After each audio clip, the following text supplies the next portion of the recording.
Tapi kalau dilihat taktikalnya akan seperti apa, saya menduga masih seperti ketika kita lawan Bahrain, yang nggak terlalu jauh dari skema main 3-4-3 atau 3-4-2-1 ketika build up dan ketika bertahan main jadi 5-4-1 seperti itu kan. Jadi nggak akan terlalu banyak perubahan karena lihat dari komposisi pemainnya pun juga yang ada saat ini seperti itu yang bisa diberikan oleh Kluivert. Karena kan sekarang intinya Kluivert nggak lagi melakukan improvisasi. Ya. Mereka butuh hasil, apalagi dia udah janjikan kan. Kepercayaan Patrick Kluivert untuk pemain-pemain hasil binaan lokal itu juga menurut saya poin yang bagus ya.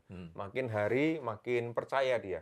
Meskipun banyak ya tentu kekurangan di Liga 1 Indonesia, Liga BRI. Kita udah 68 tahun kemenang lawan Cina di Jakarta. Bahkan kita belum pernah menang lawan Cina di GBK. Terakhir kita menang lawan Cina itu di Jakarta tahun 57, kualifikasi Piala Dunia 58, 2 gol brace dari Ramang. Jauh banget ya. Iya, jadi Ramang. Iksan tuh Ramang. baca sejarah karena dia belum lahir. Pas ADP aja gue belum lahir kayaknya. 57 belum lah. Belum kan?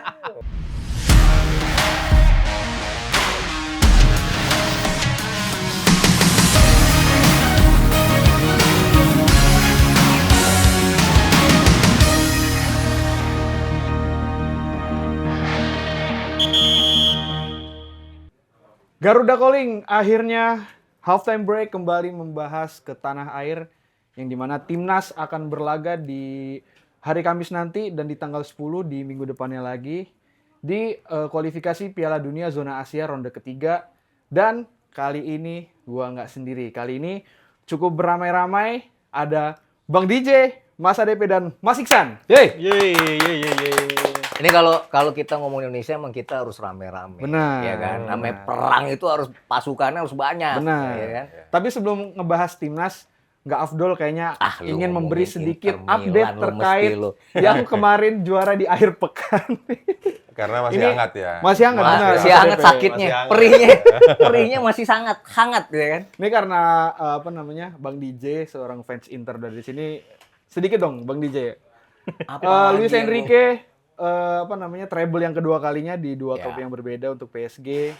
Banyak hal emosional juga yang terjadi di match kemarin juga di PSG antara Inter Milan. Lalu gimana? Itu aja Ya. highlightnya lah. Yang jelas ya sebagai Interisti pahit Dev. Ya kan? Iya. Final tapi rasanya kok kayak babak kualifikasi gitu loh kemarin tuh. Nggak nyangka ya 5-0 itu menggambarkan betapa Paris Saint-Germain kayaknya emang beda kelas dengan Inter Milan khususnya di final kemarin. Kayaknya buyar tuh yang namanya benteng kokohnya Inter Milan sepanjang fase liga yang cuma kebobolan 1 gol ya. Benar. Yang Inter juga praktis sampai final itu kecuali lawan Bayer Leverkusen selalu cetak gol, bahkan selama fase gugur minimal 2 gol. Iya. Dengan Barcelona bahkan bisa bikin 7 gol. Tapi kemarin kayak tumpul, nggak ngerti seperti apa. Dan kalau di media sosial kan 4 sehat 5-0 ya. 4 sehat 5-0, bukan 5 sempurna ya. Iya.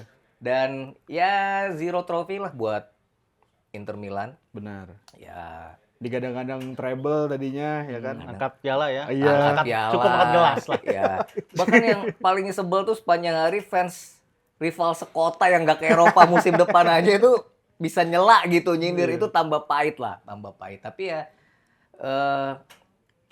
5-0 sih gila sih menurut gue ya. 5-0 gila dan itu kayak kemarin kan gue bilang kalau Inter juara ada cocok logi yang kayaknya nggak merhatiin deh orang. Tapi kayaknya udah emang harus dipendam itu nggak perlu karena nggak jadi kayak gitu ya. Walaupun sempat ada yang ngeluarin dikit ya, tapi baru setengah jalan. Itu kalau Inter Milan juara, Mourinho yang paling tersenyum. Oh Ya, iya. karena Spurs juara Europa League pernah diasuh oleh Mourinho, walaupun belum sempat dapat gelar ya, karena waktu final Carabao Cup udah keburu di PHK. Dipecat, ya. Chelsea 3 gelar Premier League bersama Mourinho. Nah, Inter kan treble winners-nya bersama Mourinho di tahun 2010. Tapi sebenarnya bukan itu, ada satu yang tapi gue simpen lah itu dan akhirnya kayaknya itu mesti dikubur dalam-dalam. Jadi 5 gol yang itu kayaknya jadi 5 gol yang menggambarkan suasana Inter musim ini. Golnya Hakimi itu menandakan Inter gagal di Supercopa. Waduh. Iya kan? Iya kan? Semua gol ada Iya, terus 2 gol siapa? Pemain 19 tahunnya? Desiree Doué. Doué. Desiree Doué itu Iya. yang pertama tuh kegagalan Inter di Coppa Italia. Iya. Yang gol keduanya itu atau gol ketiga Paris Saint-Germain Inter gagal Scudetto. kemudian Kvaratskhelia Kvaratskhelia. membuat Inter Oh iya, gagal Liga gagal Champion. Dan yang kelima kayaknya Inter juga akan gagal tuh di Piala Dunia antar klub ya kan. Antar Dia kan klub, ikut iya. kan. Ikut, Ya ikut. kayaknya itu deh cocok loginya kalau sebelum final kita cocok logi arahnya buat Paris juara, ini emang kayaknya untuk arahin. Tapi gue udahlah, males gue bahas Inter ya. Udah berusaha makan sedikit biar nggak sakit lah. Tapi coba tanya sama Mas Ade Benar. sama Iksan ya. Sedikit aja, Sebagai ya. fans netral ya Iya. kan. Iya. Dan ternyata emang Liverpool aja emang nggak menang kok lawan Paris Saint-Germain. Bukan nggak menang ya, tersingkir ya Mas Ade. Tersingkir, iya. Setelah adu penalti ya. Gimana Iya. Mas ADP ini PSG yang menyingkirkan Liverpool jadi juara nih? Ya, karena nyingkirin Liverpool dia lah juara. Yang pertama. Berarti kalau Liverpool yang maju, Liverpool yang juara nih. Kalau Tapi Liverpool ke final sih Kalau belum terkait tentu. kalau terkait Inter, rasanya sih itu anti klimaks banget buat Inter ya. Iya. Sebagai pengamat netral dalam hal ini ya. Terlalu sopan Karena- sih anti klimaks itu terlalu sopan. Karena sebetulnya salah satu partai real final itu semifinalnya Inter lawan Barca sih. Terutama di leg kedua. Iya. Itu Inter kan sudah unggul 2-0 Hmm. babak pertama. Kemudian disamakan Barcelona 2-2 kan. Sempat ketinggalan 3-2. Sempat ketinggalan 3-2, kemudian disamakan 3-3 dan kemudian dia menang 4-3. Menurut saya bangkit dari unggul 2 gol, disamakan, ketinggalan, menyamakan lagi dan kemudian menang, itu adalah sebetulnya mental juara itu. Itu sebetulnya mental juara. Nah, saya nggak tahu mengapa di final menjadi anti klimaks. Menurut saya karena kehilangan momen sih. Ketinggalan 0-1, 0-2, harusnya paling nggak dia nyetak gol 1, memperkecil kekalahan, menyamakan dengan berbagai cara ya. Tentu seorang juru taktik sekelas Simon Inzaghi pasti punya kartu truf lah. Seharusnya begitu. Tapi yang ya sangat disayangkan itu tidak muncul. Sehingga ketika sudah ketinggalan 3 gol, itu Kayaknya udah sudah lewat. selesai, ya. Harus direlakan. Kalau ketinggalan 3 gol. Seharusnya 1 itu disamain atau setidaknya ketinggalan 2 memperkecil kekalahan. Nah, itu masih ada gairah perlawanannya. Ketika 0-3 memang harus direlakan dan ternyata 0-5. Dan buat seorang fans Inter, semua gol ada maknanya, itu kebesaran hati seorang FC. Jadi that's football sometimes. Jadi ya memang harus ada yang menang apalagi di final. Jadi, Iya, benar. Ya, dan Gue kemarin sore berusaha healing Mas ADP, gue lari. Gue pengen lari half marathon. Tadi kalau menang gue pakai baju Inter lari. Di kilometer 19 gue jatuh saking mikirin gue sempet jatuh tuh, Dev. Aduh gila emang nggak bisa digambarin gitu ya. Iya, Iya kan San? Coba Betul. lu coba bayangin tuh 5-0. Dan ini ya apa namanya prestasi luar biasa Luis Enrique sih Mas Iksan. Iya. Karena Betul. treble 2 kali menyamai prestasinya Pep Guardiola juga di Barcelona dan di klub barunya gimana? Betul. Yang satu hal pasti nih Inter kayaknya jadi lucky charm nih buat tim-tim yang mau ngerasain treble pertama. Dulu ada Celtic 60-an, Ajax Amsterdam juga. Iya. Ajax Lanjut 72. 72, terus City City. 2 musim lalu, lanjut sekarang PSG PSG. gitu Iya, kan. Jadi benar. emang bener-bener kasih kalau mau ketemu treble pertama kali ketemu Inter aja di final. Pastikan Pasti Inter jadi di final. tuh. Iya. Habis itu kita lawan. Dia ketemu di situ. Tapi emang terlepas dari itu emang kelihatan banget ya Inter tuh kena masalah terutama mentalnya lah bermasalah secara psikologis Di final ya terutama. ketika ya, kalah iya. kemarin perebutan Scudetto sama Napoli di game terakhir hanya selisih 1 poin sebenarnya sama-sama menang itu kan, apalagi di pekan 3 hari setelah mereka bisa singkirin Barca kan mereka sebenarnya punya peluang untuk Benar. geser Napoli Napoli. kan. Iya. Tapi gara-gara Pedro mantan pemainnya Barcelona Aduh, dia malah iya, disamain betul. dan lepas lah akhirnya peluang Scudetto. Nah disitulah saya melihat dan itu masih kelihatan dari permainan kemarin Benar. berat semua permainannya terutama di Marco di kiri Iya. yang biasanya luar biasa mainnya Iya. gitu kan. Dumfries juga kan Dumfries kemarin juga nggak kelihatan bolong gitu kan, juga. apalagi trio di tengah nih yang biasanya Barella, gacor, Miki, sama Barella, Alanoglu ya. nah itu nggak kelihatan, malah ketutup sama anak muda João Neves, Vitinha gitu kan, Ben Ruiz. Nah di satu sisi juga emang saya melihat emang inilah apa namanya master kelasnya Luis Enrique gitu kan, benar. karena kebetulan pas Piala Dunia Qatar kemarin 2 kali saya lihat langsung latihan Spanyol di bawah Enrique. Memang ini pelatih yang luar biasa detail. 1 luar biasa detail, 2 pelatih yang tanda kutip berisik karena Benar. dia Oh, gitu selalu ya? teriak ke anak asuhnya. Dan teriakannya dia nggak di lapangan, dia pasti di beberapa sudut. Entar ada di sisi atas. Ya, jadi tempat latihan Spanyol tuh ada tribunnya gitu. Tadi duduk dari tribun, tadi duduk dari belakang gawang. Jadi memang pelatih sangat detail orang ini, dan dia memang cocok untuk kompetisi yang panjang. Karena kemarin di Qatar sebenarnya kan Spanyol hanya kalah sekali sama Jepang gitu kan. Iya, Gugur dia kan adu Adu penalti. penalti sama Maroko. Maroko. Dan sekarang kemarin pas di awal musim ini kan dia sempat terseok-seok gitu kan, bahkan hampir gugur di babak fase Fase Liga Liga, gitu benar, kan. iya. Bisa menang lawan City, nah itu jadi titik baliknya. Dari situ udahlah enteng lah perjalanannya City. PSG bisa PSG. ngalahin Liverpool, Arsenal Aston dan Villa. Aston Villa gitu. Jadi memang kelihatan di sini, dan memang ya bisa dikatakan terlepas dari Internya punya masalah psikologis, saya juga melihat emang PSG-nya ini emang luar biasa dibentuk sama Iya, Enrique Enrique, selama 2 ya. musim terakhir gitu, dan inilah hasilnya gitu. Dan ngelihat rata-rata kemarin mereka main hanya dengan skuadnya hanya 24,8, bahkan ketika di babak kedua masuk Mayulu, masuk Barcola, masuk, mereka turun lagi hanya jadi Wow. 23,5 tahun. Wah, ini kalau lihat Iya. dari usianya, Masih sedangkan panjang, ya? Inter 30,4 kan skuadnya. Udah sepuh nih gitu lawannya, selisih 6 tahun. Tambah Selisih 6 amunisi tahun. lagi ya. Kalau lari yang satu pace 4 itu, yang satu pace 9, insya Allah finish. Iya. Makanya jadi ini luar biasa, bisa kita bayangkan 2-3 tahun lagi skuad PSG sekarang wah bisa jadi dominasi baru nih di bola Eropa terutama. Itu akan menjadi menarik di musim-musim selanjutnya, dan ucapan penting juga dari mantan bintangnya Kylian Mbappe sudah mengucapkan congratulations juga untuk PSG, entah Nyesel mungkin. nggak tuh dia? Nah, itu dia tuh. Nyesel nggak? mungkin nyesel, cuman kan bright future bersama Real Madrid kan mungkin akan didapatkan juga oleh Kylian Mbappe bersama pelatih barunya. Ya kita akan lihat semuanya di musim depan nanti akan seperti Tapi apa. jangan-jangan enggak loh. Bisa jadi Kayaknya juga. kayak Ibra kan. Ini Iya. kan mirip banget sama Ibra sama Owen yang nyebrang Iya. Ke tim Barca. baru, tim Waktu itu lamanya ya. juara. Ibra ke Barca. Betul. Ke Iya. Barca nggak dapet ya. Nggak Iya. Inter yang dapat, Mas. Inter yang dapat. Iya, Inter yang dapat betul. Oke, mungkin itu sedikit pembahasan dari final Champions League kemarin antara Nggak usah banyak-banyak, PSG. udah. Iya, benar. Karena yang laga pentingnya hari Kamis nanti, Bang. Hari Rizal. Kamis ya. Benar. Ini Indonesia ya? Iya, mau update-update banyak lah. Karena kan halftime break baru kali ini ngebahas timnas nih, Mas ADP, Mas Iksan. Ya. Jadi aku mau ke Mas Iksan dulu sih Yap. sebenarnya. Update untuk di training camp di Bali sih. Mas Iksan kan kita tahu Septian Bagaskara cedera, dan Betul.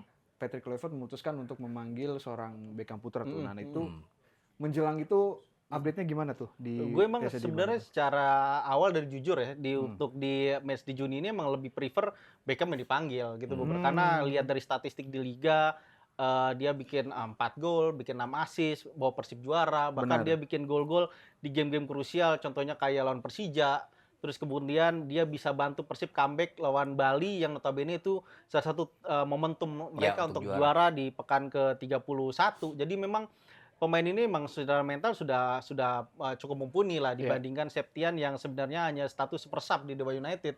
Hanya bagus, bahkan sejak dipanggil Maret kemarin Septian main 6 kali di Dewa, hanya baru 1 kali cetak gol, dan memang nggak kurang kelihatan. Jadi datangnya Beckham justru gue melihat ini sesuatu hal yang justru jadi lebih baik lah untuk komposisi di timnas gitu kan. Apalagi kemarin latihan ada 28 pemain yang gabung di Bali, dan 32 yang dipanggil karena nama-nama kayak Eliano Reinders pastikan nggak Harus balik, gabung iya, karena nemani istrinya persalinan anak kedua. Terus Sandy Walsh juga cedera gitu kan. Terus Kevin Dix nanti gabung mulai hari ini seharusnya Katanya tanggalnya. kemarin udah nyampe.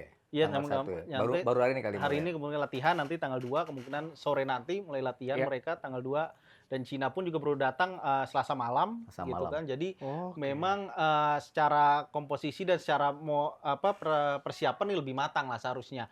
Dan kemarin juga Patrick di 2 hari terakhir latihan itu memang fokus ke taktikal. Dengar juga, saya juga beberapa kali dengar langsung dari staf timnas, memang udah tertutup. Beda dengan ketika mereka datang tanggal 26, 27, 28 tuh masih terbuka tuh. Masih awak media masih bisa datang, masih bisa lihat. Tapi di 2 hari terakhir kemarin sebelum tanggal 1 terbang ke Jakarta memang benar-benar tertutup karena udah ngomongin soal taktikal. Tapi kalau dilihat taktikalnya akan seperti apa, saya menduga masih seperti ketika kita lawan Bahrain, yang nggak terlalu jauh dari skema main 3-4-3 atau 3-4-2-1, ketika build up dan ketika bertahan main jadi 5-4-1 seperti itu kan. Jadi nggak akan terlalu banyak perubahan karena lihat dari komposisi pemainnya pun juga yang ada saat ini seperti itu yang bisa diberikan oleh Kluivert. Karena kan sekarang intinya Kluivert nggak lagi melakukan improvisasi. Mereka butuh hasil, apalagi dia udah janjikan kan ke Pak Ketum pas ulang tahun kemarin di Bali. Iya. Pas ulang tahun Meriah menang tuh. gitu kan lawan Iya. Cina gitu kan.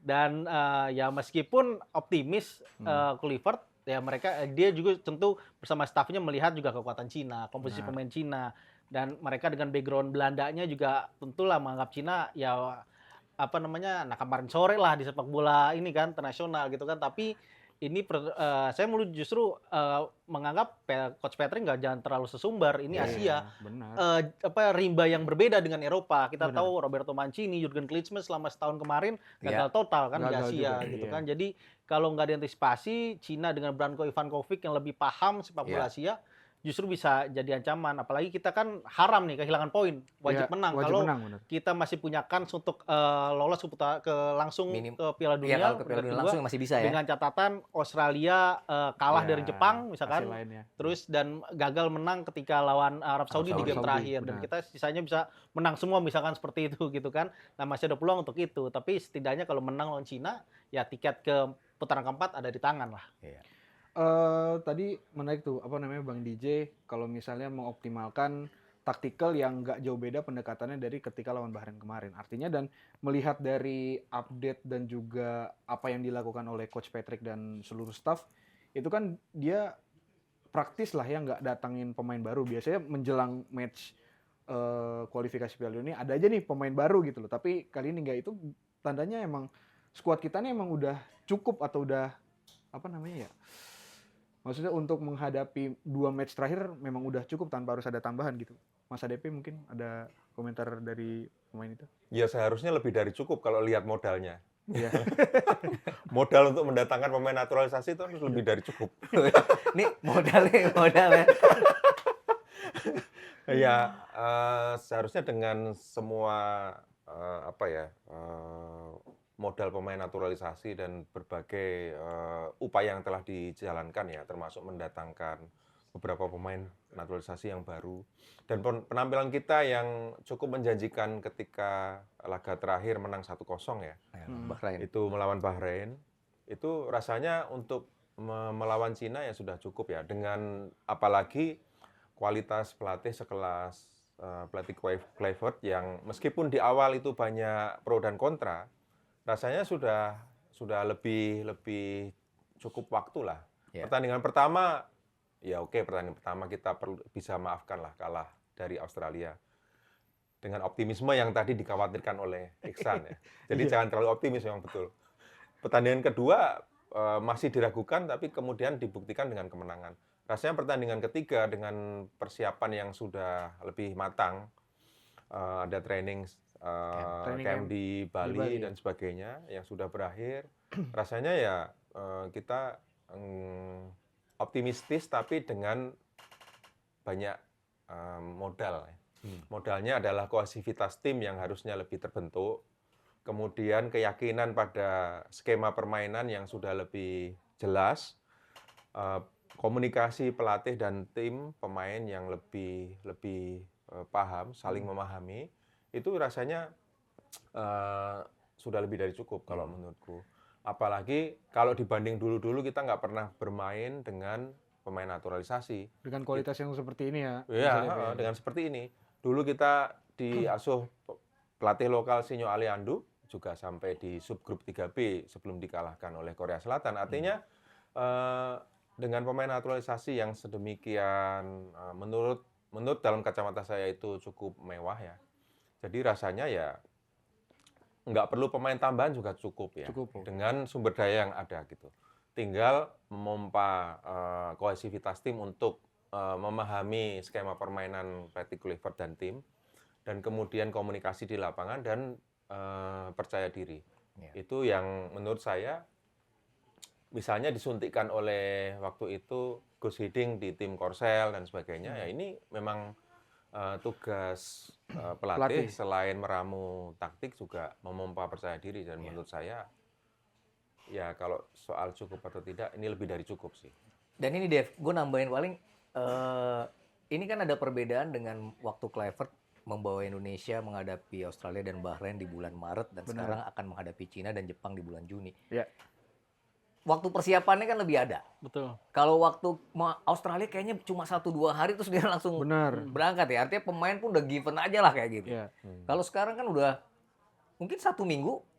Iya, kurang lebih 1 minggu. 1 minggu dan lebih kaya informasi juga tentang termasuk pemain-pemain yang bermain di Liga 1 ya, termasuk tadi pemanggilan Beckham Putra dan segala macam. Jadi harusnya nggak ada alasan untuk nggak cukup soal waktu dan persiapan ya. Yang penting tuh sebenarnya justru bagaimana mematangkan taktik. Memang ada beberapa pemain yang tidak bisa bergabung. Tadi kayak Eliano Rendes, Ratnat Orangmangun, ya kan.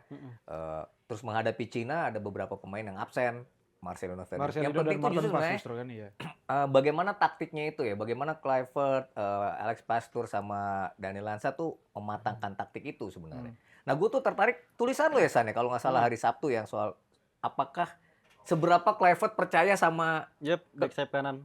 Asnawi dan Sayuri Ya, bersaudara. tulisan Sayuri bersaudara kan. Nah, itu sebenarnya salah satu yang mungkin kita bisa angkat juga gitu ya. Karena kalau ngelihat taktik dengan komposisi pemain yang ada, ya barangkali nggak jauh beda dengan apa yang ditampilkan waktu lawan Bahrain. Bahrain. Tinggal siapa pemain yang akan turun. Benar. Kalau kiper kan udah pasti bukan Martin Paes. Benar. Ya kan? Karena akumulasi kartu. Betul. Ya kan? Nah, itu sih sebenarnya yang perlu kita coba liatin gitu. Iya. Nah, menurut lu gimana San Indonesia menghadapi Cina? Sebelum ke sana ya, ini kan partai memang sangat penting buat Indonesia. Kalau kita menang, kita otomatis sudah masuk ke Round 4. round 4. Karena paling nggak kita udah menang head to head menghadapi Bahrain, ya kan? Cina udah pasti ketinggalan Poin. 6 poin, udah ketinggalan poin. Udah nggak bisa Sama kejar. Bahrain kita udah bisa head to head. Ya tadi kalau berharap partai-partai lain masih bisa, ya kan? Artinya ini menang itu udah kayak harga mati lah. Jadi panjang lah nih Mas, kita masih bisa. Kalau tapi mainnya bukan di Indonesia ya kalau round Masih 4 bisa nanti ada ininya, proses pemilihan tuan rumah. bisa jadi kita ya tuan rumah. Masih bisa juga Masih peluang bisa itu. kita ke GBK tuh, tinggal di ujung sana tuh. Kita kalau dari tempat kita emang gitu. Nah itu sebenarnya. Dan gue yakin kalau gue baca ya, media di Cina kan juga sangat memberikan perhatian sama laga ini. Betul. Kalau kemarin dapat info tuh ada 52 wartawan Cina datang ke Indonesia Tuh, buat game nanti ini. Jadi ini yang terbesar nih dalam kualifikasi putaran ini bukan ketiga TKA nih. ya? Bukan. Bukan TKA, wartawan baru aja. Asli dia bikin Garuda ID segala macam. Oke. Ya Jepang kemarin cukup banyak, hampir 30-an. Nah, sekarang Cina 52 kemarin 52 ya. terkonfirmasi. Ya warganya Bisa lebih untuk banyak soalnya ya kan. pertandingan persahabatan sama wartawan Indonesia. Bisa. Bisa. Kompas ada tim kita siapin Mas. Saya ikut dong nanti. Iya, tapi gimana San? Menurut lo kalau pemain-pemain yang ada memang menurut gue ya paling ada satu-satu yang ya berganti lah. Tapi taktikal juga kayaknya nggak jauh berbeda. Betul. Ya kan? Lah terus lantas kan siapa yang akan turun untuk ya apalagi kalau lo tulis yang kemarin tuh percayakah Kluivert pada kekuatan Betul. Sayuri bersaudara dan Asnawi. Gue kalau Asnawi jujur agak-agak masih Lagi di Cina terakhir dia main starter belum ya. jelek banget. Gila itu jelek banget menurut gue sih. Tapi memang kalau lihat komposisi sekarang, oke lah misalnya kita breakdown dari depan dulu. Oli udah nggak mungkin tergantikan ya kan. Ya, 2 gol dalam 2 pertandingan. Nah, paling yang kita nanti nih siapa nih pendampingnya di depan gitu kan. Kalau Kluivert butuh pemain yang membuka di luar sayap karena kita tahu Cina bakal main. Karena Cina tuh rata-rata positionnya dia ketika main away di putaran ketiga ini hanya 25%. Jadi dia dalam tentu ya akan berarti mainnya ya. parkir bus Benar. habis-habisan gitu kan. Dan itu tentu kita butuh pemain yang bisa improvisasi. Kita punya Yakob. Iya. Oke lah Rata Bangun sama Marcelino yang juga pinter gocek nggak main nih. Tapi kita masih punya Yakob. Masih punya Egy Maulana benar ya. Fikri. Benar, Egy Maulana Fikri dan Yakob itu pemain lokal terbaik di Liga 1 musim ini. Iya. Egy bikin 11 gol dengan 6 assist. Yakob cetak 10 gol dengan 4 assist gitu kan. Jadi memang dua pemain ini luar biasa mainnya dan bisa jadi alternatif. Beckham juga ada di situ gitu kan. Kalau seandainya nanti dibutuhkan juga dia bisa bermain di sayap, bisa main di tengah. Di tengah misalkan seandainya si Marcelino memang tidak bisa ini dan di Kluivert seandainya butuh orang yang seperti Marcelino yang bisa kontrol dari tengah, masih ada Ricky Kambuaya. Gitu kan. Kambuaya yang juga luar biasa kemarin bikin 2 key passes dalam 15 menit permainannya lawan Bahrain. Jadi memang sudah luar biasa dia punya bekal di situ gitu kan. Kalau di jangkar udah pastilah Tom Haye sama Joy ya. Joy Joy Palupesi Palupesi. udah nggak bisa di ini. Nah di sisi kiri Kelvin Verdong lah gitu kan. Dejem mungkin juga kembali jadi pelapis. Nah, di kanan ini kan memang masih ada Kevin Dix. Tapi Kevin Dix di 2 game terakhir bersama Copenhagen, 2 game pamungkasnya lah Copenhagen sebelum pindah ke Borussia Mönchengladbach musim depan, dia nggak main penuh. Di laga terakhir Liga main 45 menit. Kemarin main 70 menit aja di final Piala Liga meski menang 3-0. Jadi memang belum terlalu fit dia untuk cedera hamstringnya. Jadi pelatih Copenhagen juga hati-hati, apalagi di penerbangan jauh, jet lag segala macam. Maka idealnya sebenarnya harus orang lain di sisi kanan. Jangan dipaksakan Kevin Dix. Kita perlu Kevin Dix nanti ketika kita main di Jepang. Karena kita perlu kekuatan benar-benar penuh dan benar-benar fit memainkan. Jadi kalau melihat dari komposisi sekarang, Jakob juga bisa sebenarnya di kanan. Tapi di situ ada Yance Sayuri yang juga bisa dikatakan back sayap lokal terbaik di sini. Bahkan web SofaScore itu hanya kasih 4 pemain rating 10 di salah satu pekan di Liga 1 selama musim ini. Salah satunya Yance, satu-satunya pemain lokal dapat rating 10 di SofaScore. Jadi itu luar biasa banget nih dia. Ketika kemarin dia lawan Semarang dari masa DP ketika apa boleh buat. Better team won. Ya, memang harus begitu. Gitu. Tim yang lebih baik ya yang menang. Jadi dia punya bekal itu bagus dan apalagi sekarang syukurnya blessing disguise-nya dia nggak cedera ketika TC Timnas. Iya, baru kali ini nih. Biasanya terakhir ada aja gitu. Saya ingat banget tahun lalu tuh bulan Mei dia ikut TC pas jelang lawan Filipina saat itu main di lapangan B cedera langsung. Yance Sayuri. Itu kenapa itu, Pak? Itu kemarin tuh apa sih? Iya, satu faktor mental, 2 perubahan ini latihan kan karena Sin kan pertama datang langsung kenceng tuh lari gitu kan, sedangkan Patrick nih agak lebih slow down lah dan nggak terlalu banyak memompa fisik pemain, nggak disuruh banyak lari. Dan itu Yance punya peluang buat main di situ. Meskipun ada nama Asnawi, kita tahu Asnawi ya juga udah punya salah satu dari 2 pemain di timnas sekarang yang punya cap sampai 50 setelah Arhan 54, Asnawi 50 gitu kan. Tapi kayaknya agak sulit nih Asnawi buat nambah caps untuk sementara ini gitu kan. Kalau Asnawi itu nyambungnya sama Sinteyong. Di bawah lah. Tapi di Cina juga gitu mainnya. Dia mesti adaptif sih emang Asnawi itu. Ya, betul, jadi Yance ngelihat. Dan kalau di 3 trio di belakang meskipun Messilhurst udah bisa gabung itu gitu juga kan. jadi menarik tuh yang akan jadi starter tuh. Gue juga justru lebih prefer ya 3 yang trio Hubner, J sama Rizky Ridho. Udahlah jangan ganggu-gugat dulu lah gitu kan. Karena kita tahu misalkan di kanan kita masih khawatir Ridho ini kan kalau kita lihat heat map di 2 game terakhir di timnas kecuali lawan Australia karena dia main hanya 15 menit. Itu emang Ridho lebih condong ke kanan, menopang back sayap gitu kan. Di kiri Kelvin itu relatif lebih sering ditopang sama yang di depannya. Ada Ragnar, ada Marcelino. Jadi kalau seandainya kita agak ragu di kanan, misalnya Yance dimainin dia lebih overlapping, Ridho masih bisa di kanan gitu kan. Nah, itu gaya itu gagal dilakukan oleh Messilhurst di Cina game pertama. Kita gol kedua Wong Yudeng itu kan karena ruang ada celah antara dia sama Ijes itu ada celah di situ. Nah, itu dimanfaatkan untuk terupas dan transisi positif.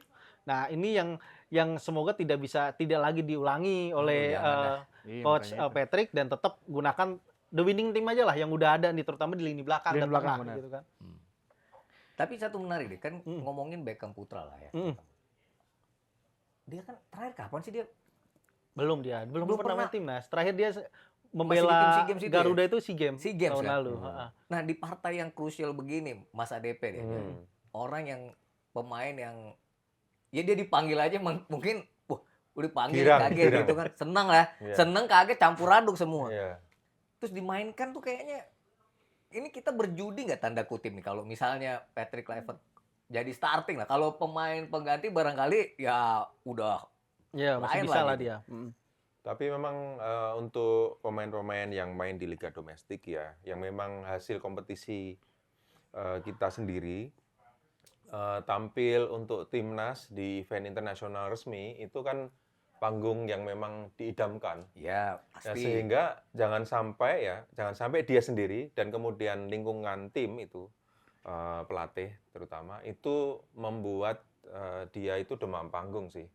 Jadi yang pertama tadi aku bilang ya bahwa pemain itu mesti adaptif dengan berbagai situasi ya. Perubahan pelatih misalnya untuk Asnawi itu nggak bisa ditawar gitu ya. Dia harus segera adaptif dengan tim kepelatihan baru, dengan suasana pelatihan yang berbeda. Termasuk Beckham Putra misalnya ya. Dia kan ini tentu tim yang diidamkan tim nasional siapa pemainnya pasti mengidamkan. Ya dia harus adaptif dan kemudian tim pelatih juga harus membuat pelatih yang baik itu adalah pelatih yang bisa membuat seorang pemain itu mengeluarkan kemampuan terbaiknya di lapangan gitu. Ya. Kalau dia gagal, ya itu bukan pelatih yang baik. Jadi menurut saya ya tanggung jawab Patrick Kluivert untuk memanggil Beckham Putra adalah menghadirkan suasana yang nyaman bagi dia selama pelatihan dan selama permainan. Itu tentu ditunjang oleh kapten dan sebagainya. Kadang-kadang kan ada pemain baru itu yang kemudian dibully ya. Di klub itu sering terjadi. Apalagi kalau pemain baru itu transfernya mahal misalnya. Kalau ini kan nggak ada transfernya. Emang lu siapa masuk sini lu? Apalagi lu bisa apa buat tim dan sebagainya. Nah itu sedikit mungkin harus terjadi ya. Iya. Harus dihindarkan itu. Justru tim harus menghadirkan support atau dukungan yang penuh bagi pemain-pemain baru, apalagi debutan seperti Beckham Putra. Yang lain, saya sih lebih senang dengan munculnya nama-nama baru dari kompetisi kita gitu. Jadi misalnya duo Sayuri itu, kemudian Egy, apalagi itu hasil binaan Liga Kompas gitu. Wih, Ya kan nggak apa-apa. Ya, kita harus bangga. Harus bangga. Binaan Liga Kompas. Dan kemudian Ricky Kambuaya yang di laga melawan Bahrain juga sebagai pemain pengganti, tapi dia menghadirkan atmosfer permainan yang sangat kondusif untuk tim ya. Betul. Jadi kepercayaan Patrick Kluivert untuk pemain-pemain hasil binaan lokal itu juga menurut saya poin yang bagus ya. Makin hari makin percaya dia. Meskipun banyak ya tentu kekurangan di Liga 1 Indonesia, Liga BRI, tapi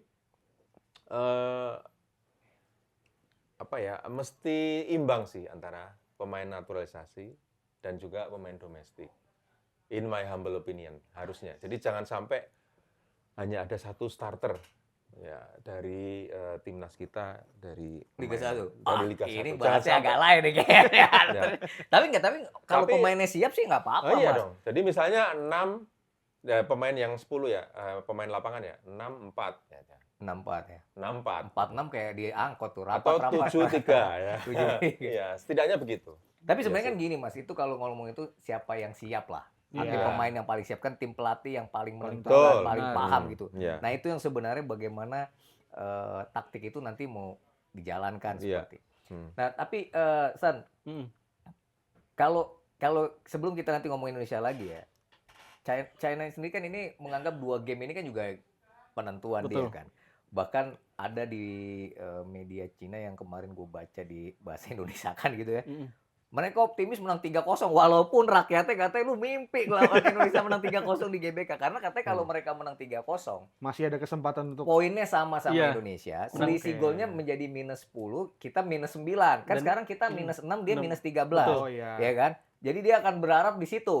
Dan mereka menang head to head jadinya kalau lawan kita. Menang head to Menang. head. Mm-mm. Menang head to head. Nah, itu yang membuat mereka ya 3-0 gitu. Walaupun itu tadi miliaran rakyat Cina Di tuh Cina. nggak yakin gitu dengan kondisi itu gitu. Heeh. Tapi memang ada kartu asnya seorang Ivakovic ya. Kalau lihat catatan dia nggak pernah kalah tuh kalau ngelawan tim ASEAN waktu dia ngelatih Oman, ngelatih. Iya, iya. Dia nggak pernah kalah. Jadi seakan-akan walaupun mungkin tegang di hatinya Mas, tapi kayaknya dia nggak Dia bisa atasi ketegangan kita itu. atasi. Ya kan termasuk kita waktu kesana kita ya. kesana Iya. kan sebenarnya posisi China itu kan kemenangan pertama Cina Cina, itu. benar. Iya, Dia betul. menang duluan dibanding Iya. kita ya kan. Habis kalah terus akhirnya bisa menang Nah, kan. artinya sebenarnya seberapa besar sih atau kayak apa nih kekuatan China ya? Sebenarnya Cina agak timpang datang ke Jakarta. Satu, mereka nggak Wu Lei, penyerang utamanya mereka yang udah cetak 38 gol, top skor mereka lah di Iya. skuad yang tersedia saat ini itu nggak main karena cedera Iya. gitu kan. Terus Behram Abdul Weli yang gol pertama gawang Indonesia itu juga nggak main. Terus tapi mereka masih punya ya tadi ada Zhang Yudeng itu yang cetak gol ibaratnya orang nyebutnya Nunesnya Cina gitu kan. Betul, Tapi di betul. satu sisi mereka juga punya penyerang muda umur 18 tahun itu si Yang Wudong. Ini dia top skor ke pemain Cina paling subur di Liga Cina sekarang dengan 8 gol. Dia main di Zhejiang dan dia sudah punya pengalaman main di lawan Indonesia karena Zhejiang ini kan kemarin ketemu Persib Bandung iya, di betul. AFC Champions League tuh. Dia main starter di Cina dan di Bandung dia main di akhir babak pertama sebagai pemain pengganti. Jadi dia udah paham lah gimana atmosfer di Indonesia. Jadi memang pemain ini dibilang salah satu fenomena baru sepak bola Cina dan kita perlu antisipasi karena dia ini pemain yang cepat juga, bisa main tandem, bisa main juga sendirian dan tipikal penyerang-penyerang cepat yang memang kalau kita nggak antisipasi, Cina kan suka melawan tim-tim dengan high defensive line. Betul. Dengan dia main parkir bus, fast break cepat, mereka berharap pemain-pemain penyerang-penyerangnya ngejar cepat. Betul. Meskipun di satu sisi dia juga Cina juga Branko Ivankovic nggak membawa apa ibaratnya pelayan terbaik yang ada di Cina sekarang, Li Juxi, yaitu dia sekarang disandung juga top assister buat lokal dengan 6 assist, nggak dipanggil juga, tapi saya melihat emang ini kebutuhan taktikal Branko yang lebih percaya pemain-pemain yang relatif sudah bersama sama dia dalam setahun terakhir ini, dan rata-rata pemain-pemain yang udah berumur 30-an gitu kan, jadi memang banyak nama-nama yang sebenarnya kalau dibawa itu bisa lebih berbahaya Cina. Tapi memang Branko sepertinya udah juga punya pilihan dan sudah punya pilihan sendiri dan dengan permainan mereka yang mereka butuhlah tim karena Shandong itu kan bermainnya lebih menyerang kalau di Liga Cina. Sekarang dia dari papan atas, Zhejiang juga mainnya lebih pragmatis. Jadi dia dia memilih pemain-pemain yang relatif di timnya juga gaya mainnya sama dengan di tim nasional. Jadi itu yang bisa jadi baratnya senjata makan tuan bagi kita kalau kita terlalu susumbar tadi. Kalau umur rata-ratanya berarti lebih mudahan kita ya? Jauh, Mas. Jauh kita ya? 26,2, mereka 28,3. Ini mirip-mirip final. Nggak usah PSG. dibahas lah. Itu agak Ya, itu kita bisa memanfaatkan momen kemenangan di situ ya, di sisi rata-rata umur. Bisa aja. Udah minta tolong. Kan dua yang dibahas kan itu, Betul. Champions dan Jadi Indonesia punya peluang ya. punya peluang kalau ya. dari sisi itu. Cocok loki biasanya Iya. dulu cocok loki. Ini Kena diri sini. Yang rata-ratanya muda yang menang. Ya, kalau yang ini gue dukung. Udah, ya kan. Ya. Iya. Tapi maksud gue gini ya. Ya kenapa ya lepas dengan ya kebutuhan taktiknya si Branko ya. Iya. Ya kan dia juga sadar ya. Artinya ini kalau dia gagal dengan dia kalah saja sama Indonesia, kan peluang udah hilang berarti ya. Barangkali surat PHK udah langsung tuh di email ya kan atau di WhatsApp kayak gitu kan. Cuma ya memang yang itu tadi ya. Bagaimana Cina nanti akan mencoba kayaknya menunggu Indonesia gitu kan. Ya ada satu kesempatan Indonesia bermain terlalu terbuka, lengah ya itu barangkali bisa jadi berbahaya seperti itu. Biar bagaimanapun kan ya memang kalau secara ranking Cina di atas kita ini jauh ya. Karena kita kalau menang aja kita bisa naik 5 peringkat kalau nggak salah. Kalau menurut lu sendiri ya sebenarnya target apa iya tuh realistis Cina menang lawan kita gitu loh? Kalau dilihat ya target jelas lebih condong peluang di kita gitu. Tapi jangan dilupakan Oktober kemarin Branko Ivankovic juga udah mulai banyak diisukan bakal diganti kalau di Indonesia. Iya, Oktober kemarin, tapi ternyata menang gitu kan dan abis itu bisa menang lagi lawan Bahrain. Betul. Agak aman lagi posisinya dan sekarang gue belum melihat bahwa isu dia bakal dipecat muncul lagi. Karena Federasi Cina tuh bilang bahwa kemungkinan mereka antara kalau nggak Juni ini paling cepat mereka nanti bergantian jelang game di bulan September atau Oktober. Mereka akan evaluasi Branko seperti apa. Karena dengan dia udah bisa menang lawan Bahrain lawan Indonesia tuh dianggap cukup positif lah gitu kan. Meskipun sekarang juga mereka ada di ujung tanduk kan untuk ini. Jadi kalau ngelihat itu memang agak ini nih, agak lebih condong ke Indonesia. Peluang mungkin 60-40 lah buat Indonesia gitu kan. Tapi jangan lupakan juga kita udah 68 tahun kemenang lawan Cina di Jakarta. Bahkan kita belum pernah menang lawan Cina di GBK. Terakhir kita menang lawan Cina itu di Jakarta tahun 57, kualifikasi Piala Dunia 58, 2 gol brace dari Ramang. Jauh banget ya. Iya, jadi Ramang. Iksan tuh Ramang. baca sejarah karena dia belum lahir. Pas ADP aja gue belum lahir kayaknya. 57 belum lah. Belum kan? Masa setua itu. Nah, saat itu mainnya masih di lapangan Ikada. GBK belum ada, ya kan? GBK belum ada. Pertama kali kita main di GBK lawan Cina itu Ganevo 6-3 edisi pertama. Seri 1-1. Terakhir kita main lawan Cina di GBK kalah 0-2 2001, kualifikasi Piala Dunia 2002. Betul. Jadi kita belum pernah menang nih lawan Cina di GBK. Jadi kalau ini bisa menang sejarah ya. bakal jadi sejarah. Kayak Paris juara menang pertama. Iya. Moga-moga ya. Itu dia. Udah kadung, besar hati. Lapang dada. Lapang dada. Besar hati, lapang dada. seluas samudra. Ya berarti dari apa yang udah disampaikan mungkin ya peluang kita tentu sedikit lebih besar dan sedikit lebih diunggulkan di laga nanti di hari Kamis ya. Ya persis sama Bang DJ. itu kalau harapan kita kan emang seperti itu deh. Tapi memang gini sih, ini masih kalau kita ngobrol kita tapping Senin ya, berarti kan masih Kamis. Pemain masih di Bali ya. Sudah sampai Sudah Jakarta. Oh sudah Bali. Jakarta. Oh artinya Sudah Semalam udah di Jakarta. Semalam di Senin malam. Jakarta ya? Minggu malam udah di Jakarta. artinya kan dalam 2-3 hari ke depan lebih fokus untuk apa namanya taktik mana yang akan dipakai Iya. dan digunakan. Kalau kita berandai-andai nih, San, Mm. kalau lu jadi Clifford, Alex Pastor dan lain-lain, starting 11 kita kira-kira bakal ke seperti apa? siapa aja ya? Iya ya, gue hampir mirip ya tadi sempat gue sebut di belakang di kiper Emil gitu Iya. kan, mungkin pelapisnya Hernando sama Nadeo, Reza ya masih terlalu hijau gitu kan, Iya. karena Benar. dua pelapis butuh juga yang siap untuk Betul. lawan di internasional. Meskipun Reza punya peluang main di Asia bersama PSM kan di Betul. Piala AFC 2 musim, Betul. kemarin di ASEAN Championship juga main gitu kan, mainnya juga luar biasa, bagus sekali save penalti lawan Hanoi gitu kan. Terus tapi untuk level timnas masih butuh waktu lah Reza gitu kan. Dan di belakang ya trio Justin Hubner, JIJ sama Rizky Rizky Ridho Ridho yang harapannya nggak usah diharapkan ya. otak-atik lagi Iya. gitu kan. Di 4 di depan back ada kiri ada Calvin Verdong, di tengah ada Joy Pelipesi dan Tom Haye. Tom. Di kanan meskipun ya ceblong tapi saya kayaknya lebih condong ke Yakob Sayuri untuk Yakob sementara Sayuri. gitu kan. Sayuri dan di depan Oli Romeni, di topang bisa sama di kirinya bisa Egi, bahkan di kanan juga di depan itu bisa kirinya itu kanannya ada Egi, di kirinya juga pemain kidal lain yang bisa Dean James ditaruh di sana karena oke. butuh pemain yang punya naluri dan juga penetrasi ke depan Benar. gitu kan. Dan ya cadangannya mungkin bisa nanti di babak kedua dipikirkan gimana mainin si Ramadan Sananta juga bisa 2 kali main di era Clifford dia selalu jadi starter. Betul. Ada juga Ricky Kabuaya bisa jadi bikin peledakan juga dari tengah gitu kan, dan masih ada juga Ivan Jerner di lini tengah gitu. Iya. Mas ADP, kalau nggak salah ya, selama kualifikasi ini kan kita itu kalau dapat poin tuh kita nggak pernah ketinggalan lebih dulu ya. Koreksi gua kalau salah. Kalau kita ketinggalan pasti kalah tuh biasanya, ya kan? Kalau udah maksudnya kalau kebobolan duluan kita kalah gitu kan. Ini penting nih Mas, ya kan?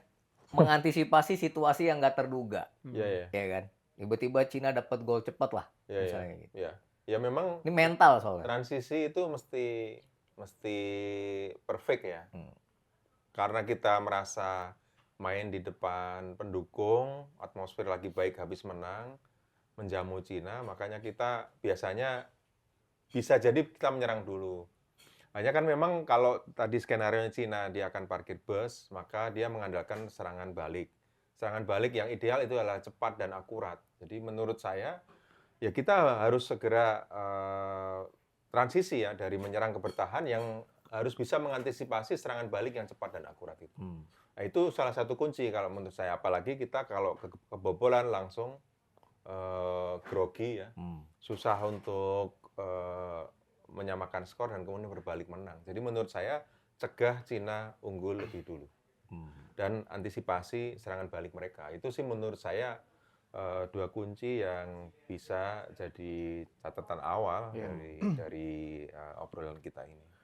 Oke ya, sementara dari semua persiapan lah yang udah dilakukan oleh tim kepelatihan Coach Patrick Kluivert dan juga para pemain harusnya udah lebih maksimal. Ya. Dari pertandingan-pertandingan kita juga yang sebelum-sebelumnya ketika melawan Saudi atau mungkin juga melawan di putaran awal kemarin gitu. Jadi harusnya TC yang kurang lebih 1 minggu ini harusnya udah cukup maksimal untuk pergi melawan Cina dan juga Jepang di bulan Juni ini gitu kurang lebih gitu sih Bang. Ini Tapi taruh. Ini kita ngomongin Indonesia lawan China. iya, Di grup ini kan Jepang udah lolos. udah.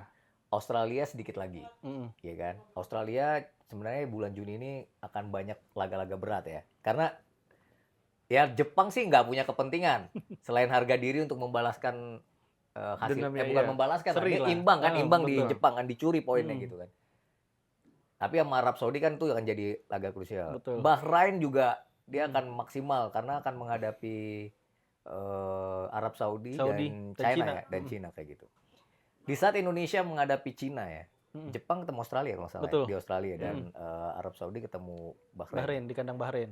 Ya kita sih berharap nggak Jepang bisa menang ya lawan Australia ya. Iya, Kalau semuanya berharap begitu Jepang, kita. kalau Australia menang ya selesai peluang kita untuk lolos langsung Iya. kan. Udah langsung. Heeh. Tapi kalau kita menang lawan Cina, udahlah. Emang kita paling nggak Tempat. realistis ke situ ya Iya. kan. Kayak gitu. Tapi fokusnya sekarang kan emang mengunci kemenangan melawan Cina, Bang Dija. Betul. Mau Ya. apapun Supaya nanti dapat hasil dari satu tim step lain. itu Benar, dulu lah iya. minimal ya kan. Itu. Jadi ya semoga nanti di hari Kamis timnas kita bisa menunjukkan dan menampilkan Itu malam segala- takbiran loh, Dev. Betul. Idul Benar, Adha. hari, Hari hari itu- Kamis malam Hari Jumat. itu insya Allah banyak yang berpuasa kan sehari Iya. sebelum Idul Dan Adha. berdoa, Mas. Jadi kemakbulan dari mereka yang berpuasa. Jangan Untuk- ada yang banyak yang nonton, banyak yang batal kan repot kita ya kan. Itu semoga ya menunjang hasil optimal. Hasil optimal, Iya. benar. Iya. Oke, Gua sih- jadi ya Datang gua ke GBK. datang. Iya. Ihsan udah pasti, Mas ADP udah pasti. Lu gimana lu? Katanya lu pengen nonton. Menunggu hilal. Gue ilah. Bareng. Iya, nanti kontak-kontakan aja. Iya kan. Oke, mungkin segitu dulu untuk Ya, pembahasan apa namanya preview jelang melawan China. Thank you. Optimis untuk- dong. Optimis dong pasti. Iya kan? Optimis, harus Optimis lah kan. Heeh. Iya kan. Optimis menang kita kan. Benar. Nah, Ini mau ngucapin terima kasih dulu Bang DJ buat Mas Iksan sama Mas ADP udah Yes. hadir lagi di Sibuk banget halftime soalnya. break, bener. Sibuk banget. nanti habis main kita bahas lagi. Iya. Ya. Jadi ada lawan Jepang kemungkinan Hari Jumat tapi Mas, habis kita sholat Id, kita kan Jumat Langsung. libur.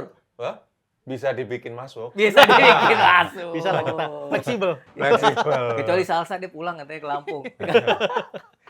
Oke, terima kasih Sobat Halftime Break. Sampai jumpa lagi di edisi selanjutnya. Bye-bye guys. Thank you. Bye. Bye.